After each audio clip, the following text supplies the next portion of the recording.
آج اصل میں یہ جو آیت ہے نا، وَإِذْ قُلْتُمْ يَا مُوسَىٰ لَن نُّؤْمِنَ لَكَ حَتَّىٰ نَرَى اللَّهَ جَهْرَةً، جی کہ ہم اللہ کو کھلم کھلا دیکھنا چاہتے ہیں ہم، تو ایک تو اس وقت ایمان لائیں، آپ سے اس وقت اعتماد کریں۔ جی تو یہاں رؤیت باری تعالیٰ کے بارے میں بتلانا سوچیں، تو میرے ذہن میں یہی باتیں بڑھ رہی تھی جو آپ نے بتلائی ہیں جی کہ رؤیت باری تعالیٰ کا امکان تو ہے دنیا میں، جی لیکن وقوع اس کا ممکن ہے جاگتے ہوئے۔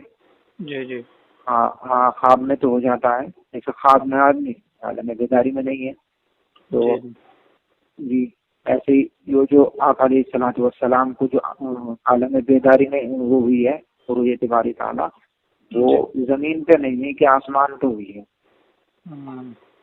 جی ہاں، اصل میں مسئلہ اس میں یہی ہے رؤیت باری تعالیٰ کے تعلق سے علماء یہ فرماتے ہیں کہ رؤیت باری تعالیٰ عالم بیداری میں، یعنی یہاں دنیا میں ممکن تو ہے لیکن واقع نہیں ہوتا، اور ممکن ہے بعض لوگ اس کو بھی وہ کہتے ہیں کہ یہ ممکن ہی نہیں ہے۔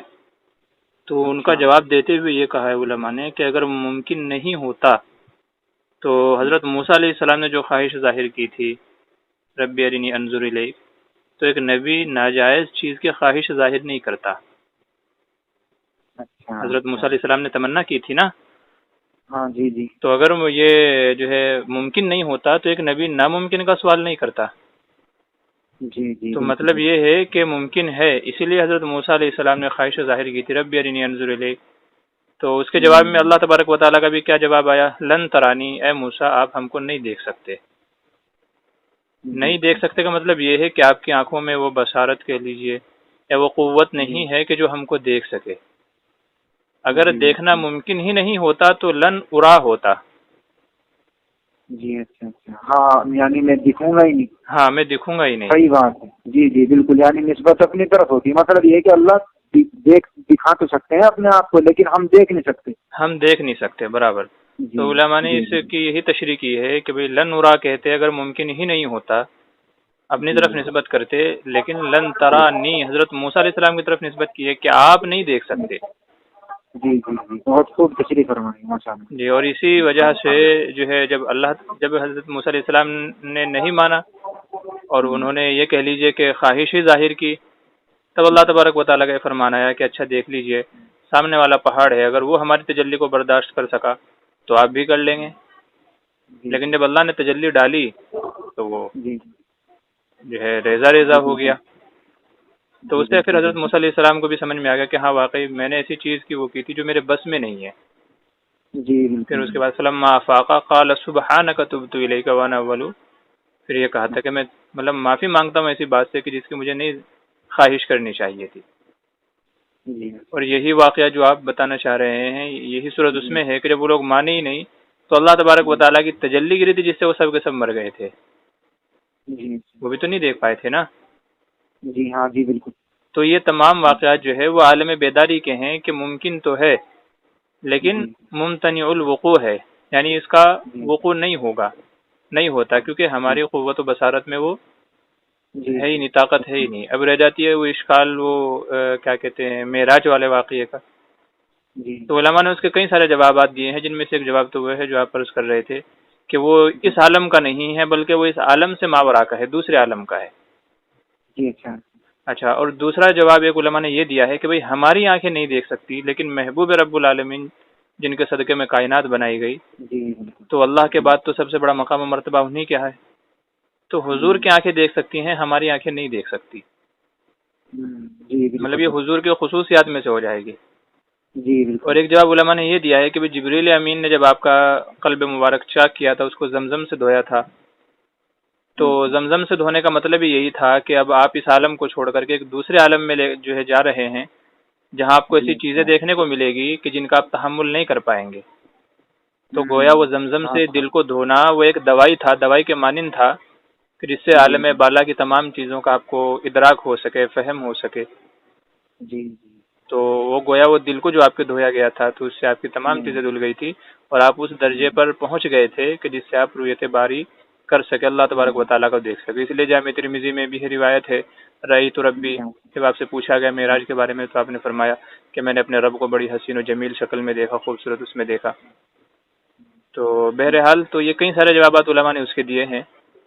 اور اما عائشہ والی جو روایت ہے تو اس کے بھی علماء نے جوابات دیے ہیں، جو اما عائشہ کے کہ جس نے یہ کہا کہ حضور نے معراج میں دیکھا تو اس نے جھوٹ بولا۔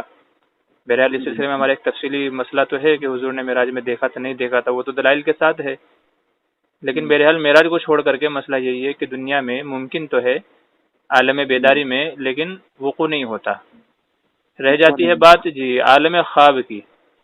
جی تو عالم خواب کی علماء نے اجازت دی ہے، کیونکہ خواب میں تو کچھ بھی آ سکتا ہے اور اس کے اوپر شریعت کا مدار بھی نہیں ہے، تو اس لیے خواب کے اندر ممکن ہے۔ اب وہ اس کی کیا کیفیت ہوتی ہے تو وہ دیکھنے والا جان سکتا ہے۔ اس لیے امام اعظم ابو حنیفہ رحمۃ اللہ علیہ کے تعلق سے آتا ہے کہ 100 سے زائد مرتبہ انہوں نے اللہ کی خواب میں زیارت کی، اور امام احمد ابن حنبل رحمۃ اللہ علیہ کے تعلق سے آتا ہے کہ انہوں نے اللہ تبارک و تعالیٰ کے خواب میں زیارت کی تو پوچھا کہ مولا آپ کے نزدیک سب سے افضل عبادت کون سی ہے؟ تو اللہ تعالیٰ نے فرمایا کہ قرآن کریم کی تلاوت کرنا۔ پھر دوبارہ جب زیارت ہوئی تو پھر پوچھا کہ مولا قرآن کریم کی تلاوت کرنا افضل تو ہے، لیکن سمجھ کر کے یا بنا سمجھے؟ تو اللہ تعالیٰ نے جواب دیا کہ سمجھے یا بنا سمجھے کیسے بھی پڑھیں، قرآن کریم کی تلاوت سب سے افضل ہے۔ اشیت اللمعات کے اندر یہ حوالہ منقول ہے، ان کا لکھا ہوا یہ واقعہ ہے۔ تو یہ عالم خواب کا ہے، تو عالم خواب میں تو ممکن ہے۔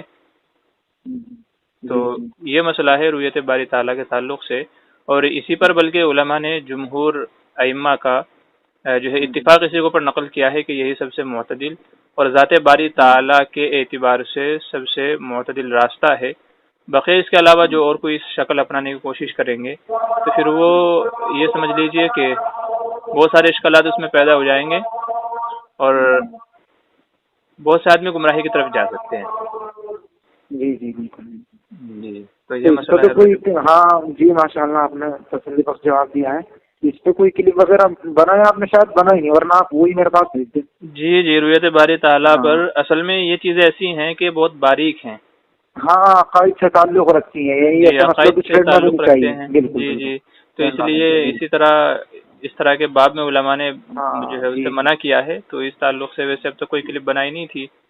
باقی معراج کے تعلق سے ہے وہ مسئلہ ہمارا تفصیلی لکھا ہوا ہے کہ معراج میں حضور کا دیکھا تھا یا نہیں دیکھا تھا، وہ تو مات دلائل ہے، چونکہ غیر مقلدین حضرات جو ہیں وہ عدم رؤیت کے قائل ہیں کہ نہیں دیکھا نہیں تھا، جبریل کو دیکھا تھا یا یوں کیا تھا وہ کیا تھا، تو اس لیے تو ان کے رد میں تو مفصل مسئلہ لکھا ہوا ہے معراج کے تعلق سے، لیکن یہ عمومی مسئلہ ہے تو اس لیے اس تعلق سے نہیں تھا۔ تو بہرحال یہ جمہور ائمہ کا مسئلہ ہے جو میں نے آپ کو بتایا، تو اسی تعلق سے آپ بھی اپنا صراحت کر دیجئے، وضاحت کر دیجئے۔ جی انشاءاللہ میں دیکھتا ہوں۔ جی شکریہ بہت بہت، السلام جی وعلیکم السلام۔